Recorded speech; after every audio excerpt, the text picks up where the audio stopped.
And when he slammed the gavel on that sentence, I just felt like my soul left. It's like like my life was over.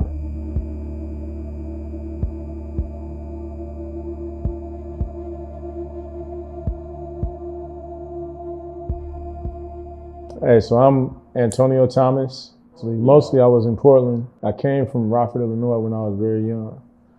And yeah, I grew up it's like we were in certain neighborhoods, certain environments back then, North and Northeast Portland mostly. And it was kind of chaotic. Like it was a certain kind of culture. You know, my dad was a boxer, and he ended up getting addicted on crack cocaine. Really, like I was probably in the 3rd grade, and he went to prison.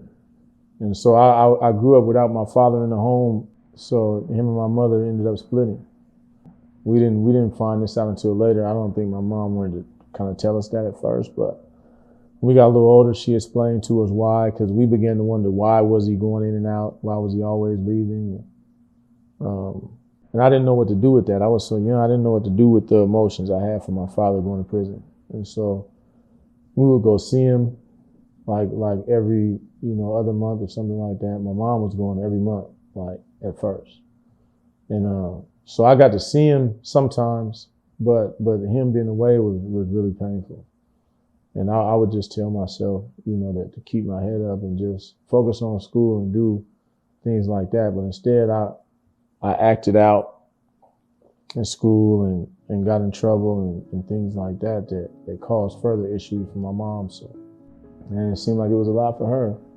I mean, she worked a lot, so we were with our grandmother and our uncles a lot too, and just it was hard, man. And so I didn't really have somebody to look to, and so where I grew up at, in the neighborhood I lived in, there were gangs like everywhere, all around, and so I would see them, and those became the people that me and my little brother looked up to. That they would send us to the store to get stuff, and they kind of like grafted us in over time. We became a part of that culture, and looking at it as if it was like a family structure kind of thing. You hang out with certain people, spend time around them, and they sort of become your friends, so to speak. And for me, it was like that. Like people that knew our family ever since we were like really small kids, and just hanging around them. And then it's just one night you're hanging out, and they're like, "Hey, you want to be?" It's like they're saying you're acting like you want to be a part of it because you're around so much. And then you just say, yeah, whatever, and that's my exact words that day, like whatever. And before I know, somebody's hitting me, and then it's, the initiation thing, whatever you want to call it. And that was that.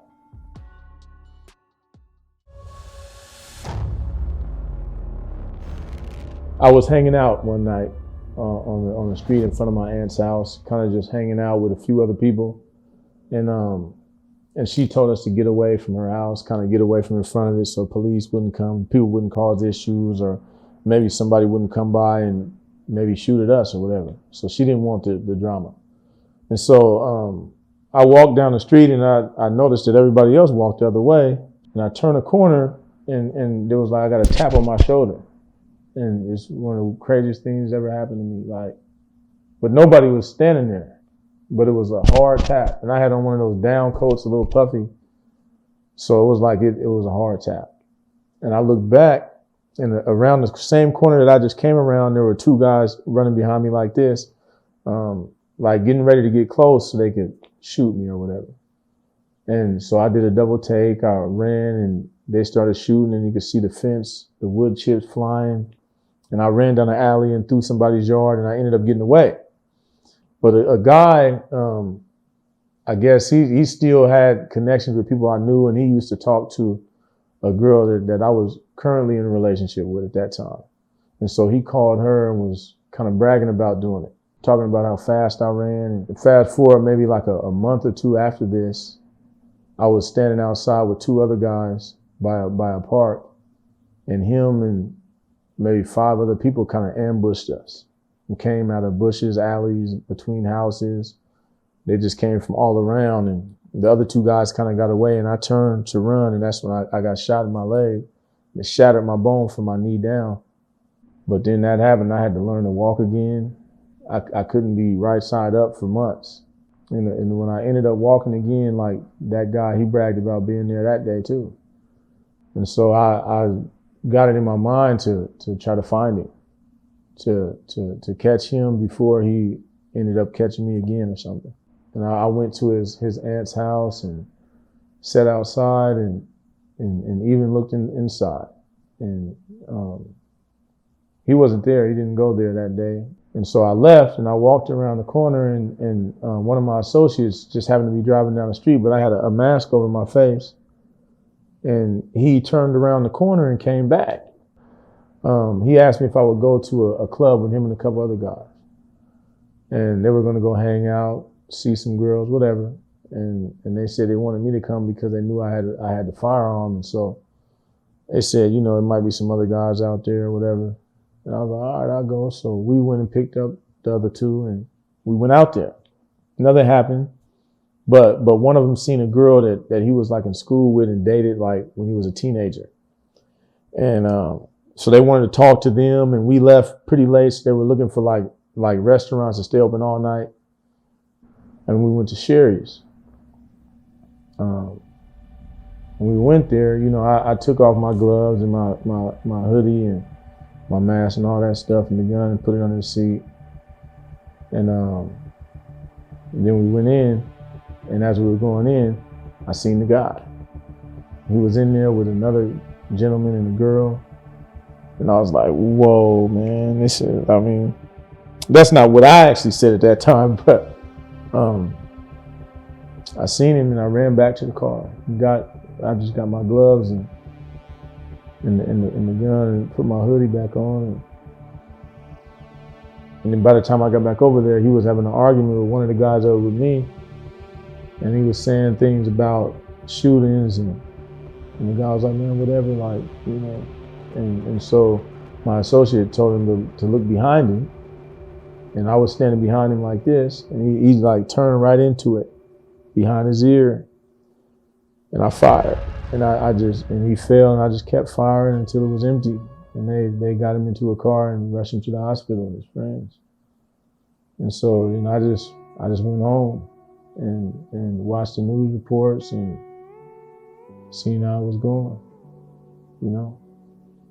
Then eventually somebody said that I was there, and they put me in the lineup, and percentage-wise, it just kept going up with one of the witnesses that was there, that it was me, and then they ended up arresting me with a firearm in June, and I bailed out right before they put a warrant out for me for the shooting. Like right before. I bailed out like it probably was a day. They called me into my PO's office, and it was like this big chase, run around the whole neighborhood. They were chasing me, and I got caught with another gun that day. And that gun had been used in prior shootings or whatever. And so I always remember sitting in the police car and looking back, and they had the trunk open, and they were taking all the bullets out of the gun and put a gun lock on it. And I looked at the gun and I said to myself, man, I'm never getting out. That's what I thought, you know. And I went in there, man. And then I was in there. That's the day I got arrested.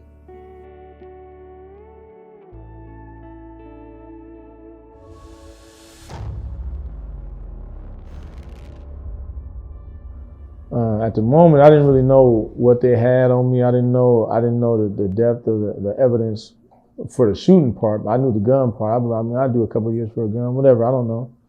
And so I was optimistic, I think, that first night.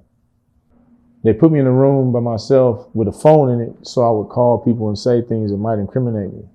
You know, they wanted to see what I would say. And I didn't even realize that at the time. I just thought I had a nice room with a phone. I can call people. They're not turning the phone off at night. I can sit up in here and be under the blanket and talk to people or whatever. And I didn't really say much. I said a couple of things because people asked me weird questions on the phone. And so, I mean, they built a case. And Yeah. And I waited a while to go to trial, and I went to trial, and they got me, man. Yeah, they got me. We went through a lot of psychologists and doctors coming in, and all kinds of the talks, and they came to the conclusion that I was a danger to society. They said I have an antisocial personality disorder, where if I'm around people for too long, I'll be violent. They use that to kind of, pump it up. And the judge agreed with the district attorney that I should be classified as a dangerous offender.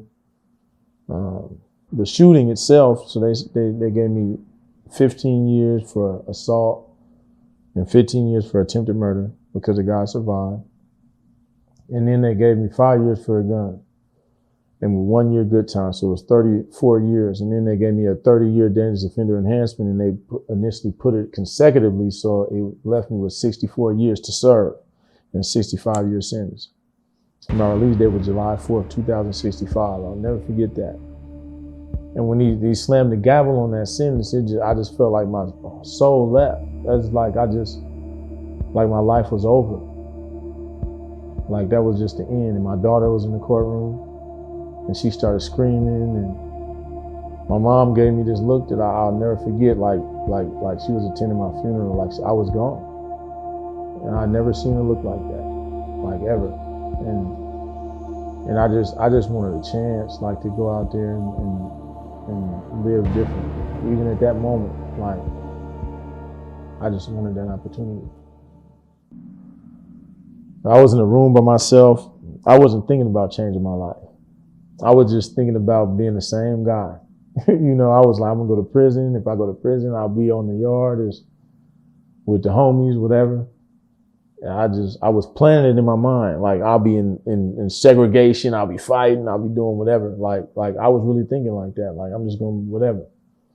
And so somebody left like a Bible in the room that I was in. And I was going to throw it out later, because before I went in, I wasn't God. I didn't believe in God or any of that stuff at all.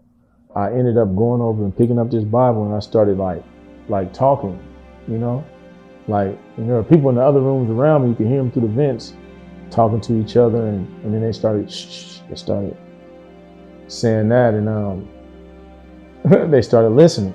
And I was reading from the Bible, and I was telling people at the same time to change their lives. I'm shouting out of the door, if you guys can hear me, you need to, get it together, get it right. Don't keep coming in here. And I hadn't even changed my life, but I'm saying all these things. And then I put the Bible down after about 15, 20 minutes, and then I sat back down in the bed, and I was like, what was that? Like, it was weird. It was so weird. And that day I didn't exactly say anything or do anything different. In a couple of weeks I was transferred out to the Inverness County Jail, and it was just like 1 o'clock in the morning. I woke up and I started literally like shedding tears, like thinking about people I had hurt, things I had done wrong, and how I just wanted the opportunity to rectify it, to make it right. And I just prayed to God for like the first time. And I just asked him to take it all away, to change my heart and my mind. I wanted to do good things. And the next morning I was different. Just like that. And when I got up and I was walking around and people were seeing me, they were like, people were tripping out about it because I was different. And they were like, who is this guy? What happened to the other guy? Because yesterday you were in here, wild, and now you're just like calm, and you got this book. And I started doing study groups and prayer groups, and soon it was like the whole unit, 70 people around in a circle, and it was crazy. And so like the lieutenants and sergeants, the people in the institution, they started having meetings about me and wanting to move me, and they felt like I had too much influence, and it was, but then they kept me on units as a stabilizer to keep people from doing a lot of negative things. And so it was like, I dealt with that for like years, and they came to really respect me and respect the change. And they had high hopes for me if I ever got an opportunity to get out. So Yeah, that's how that happened.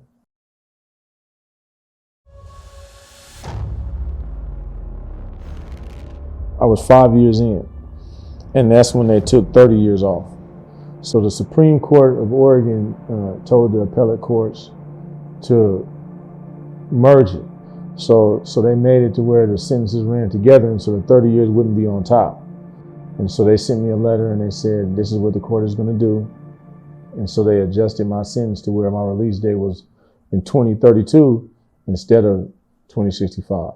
And one day, in 2010, 10 years in, a lady called my unit from administration. She was one of the people that worked with the warden, and she asked if I was on the unit. She literally ran down there. She comes into my unit breathing hard, hands on her knees, and she said, wait, just wait. And I was like, what's going on? And she said, we got a call from Salem saying you need to go back to Multnomah County for court. And she said they vacated your sentence, so right now you're technically not even a ward of the state. So we have to send you back like right now. And I was like, whoa. She said, just go pack your stuff. You're going back. They're going to re-sentence you. That's good news, right? And I was like, that's awesome news, right? So I was excited, and I went and got my stuff and got ready to go out on transport. And they brought me back to the Justice Center, and I was in there, and I ended up going to court, and they started negotiating a new sentence. And they wanted me to take like 20 years parole board, and I didn't want to see the parole board, so I said, we can go to court. But then my DA, the guy who actually fought to get me the time in the beginning, he called that DA and said they should give me a chance. They should cut me a break. and it was surreal. It didn't even seem like it was happening, but he actually called right there. I'm standing right there, and he calls and he says, give this guy a chance. He's different. He's not the same guy he was back then. He deserves an opportunity to get back out there. He had been kind of keeping track of me, like seeing my movements inside. I spent all that time and I never got any disciplinary reports at all, anything. And so they were observing me. They were keeping track. There were people sending them information from inside because I was doing so well. And I just felt like his heart was probably pierced by that. And he was probably like, man, this guy, he's really taking some substantial steps towards being a different person. And so he respected it. And he felt like I deserved a chance to go out here and live that life outside, a good life. She was excited. She was so happy. Like, even if I would have did the time, like, she was just glad I wasn't living like that. And she was really, really happy for me. She felt like, in a way, I was being successful, even though I was in there, because I wasn't living a certain lifestyle. And I was doing good, and I was helping a lot of people.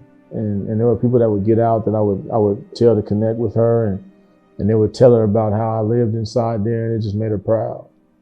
And so she was happy about it.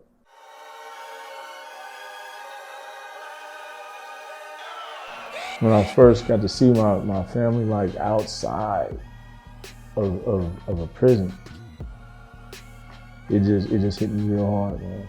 I was like really emotional, but inside I tried to hold it all inside. But it was really, really emotional. And it just felt so good to be free. I could hug my wife as a free man. And so I went and got some food. They took me to get some food, like some real food, And it was amazing, man. It changed a lot. Like, it was just funny. I was looking for a payphone to call my mom and my wife, and I couldn't find one. And I was like, what happened? So I'm looking everywhere. And so I finally asked somebody, and they looked at me like I was crazy when I said, do you know where a payphone is? And they're like, payphone? They're like, no. And they walked off. And so I don't even know what's going on. So I asked somebody else, and he said, are you seriously looking for a payphone? He said, there's not. We don't use payphones like that. I was like, what do you mean? A payphone used to be everywhere. And he pulled out his cell phone, and he was like, yeah, man, everybody's got phones now, man. And I was like, whoa, this is crazy. Like, I didn't know anything about the new phones really like that. And so technology had changed, the world, it was different. And it was like a culture shock, like going out. It was like seriously shocking. Like, wow, the world has changed a lot. It was like a hard, but not hard. It was only hard because I didn't really know what to do. I never really had like jobs or long-term employment, or there was a lot of things I'd never done before. Never done taxes, never paid rent, never. There was a lot of things I never did, and so I had to like learn how to be a man out here, just learn responsibilities and how to take care of life. And so it was a little easier because I got to go to the halfway house and they have stuff to transition you, and you get like a case manager, so to speak, a person that kind of helps you out and connects you with different resources so that you can do things. And so, because in the prison there's not really that many resources like that. Like there's not a lot of things to try to help you with that step. There's a few little pre-release classes, but they only tell you so much. They basically give you addresses and the phone numbers to places you can go when you get out to try to do things or register for certain stuff. And so it's lacking in that sense. So the halfway house was a blessing for me to be able to go through some classes and employment classes, learning how to, do resumes and just all that stuff. Like I had to learn all those things there. But there's people that don't have that. They don't have family, anything. And so they get thrown back out on the streets and they get told you can go stay at this place here where a bunch of drug addicts stay, and people are still leaning towards crime and they're around the criminal element and they expect them to succeed. And it's like it's not that you can't, but everybody doesn't have that kind of drive and that commitment to avoiding certain things. And some people have triggers and they just have a lot of things that could trigger them. And then when they stumble, now it's just like, oh, let's send you back. It's like there should be programs in place and resources set to where a person can come out and transition successfully.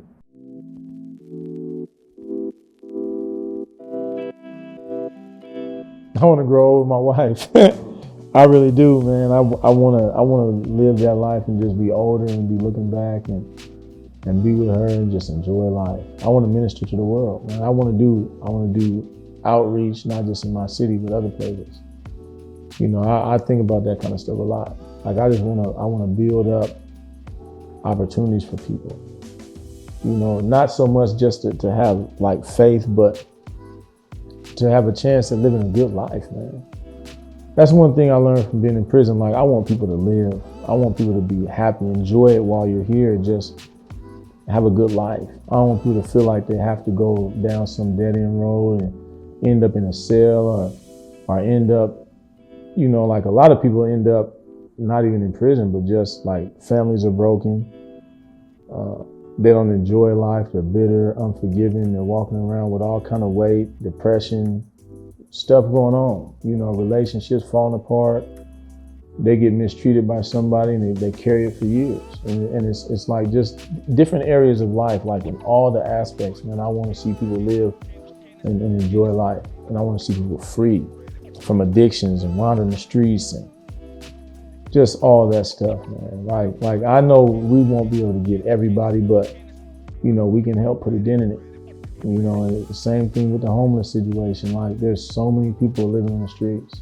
Like it's crazy. I've never seen this many people living on the streets, but if we could do something to kind of help get them in the right direction, help get that motivation back in people to where they can get jobs or they can get things going and get places of their own and get clean if they have addictions or whatever, just programs. I want to be a part of launching that kind of stuff to help people get on their feet and not just feed them and clothe them and say, here, just stay on the streets, but give them a helping hand to where they can start establishing things for themselves.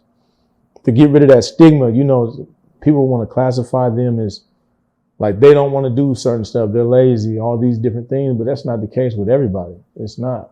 There may be some, but that's not the case with everybody. Everybody doesn't just want to just be bums and not do anything. That's not the case. Every gang member is not some vicious, cold-hearted, kill everybody type person. Some of those guys are just doing it because they have friends that are in it.